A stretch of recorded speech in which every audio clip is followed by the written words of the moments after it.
How we can have peace in a world full of rebellion, dishonesty, crime, and greed. Whenever we face any kind of trial, two scriptural truths can guard our hearts and minds. First, Romans 8:28, we know that God causes all things to work together for good to those who love God, to those who are called according to His purpose.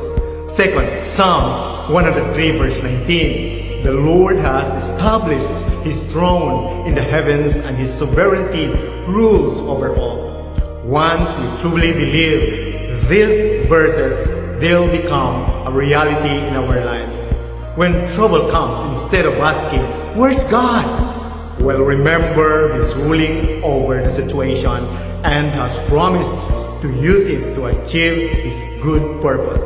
Then Christ's indwelling presence will comfort, encourage, and assures us as He takes us through every trial.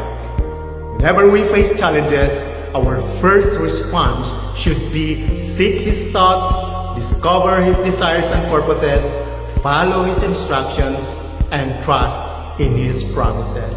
Amen.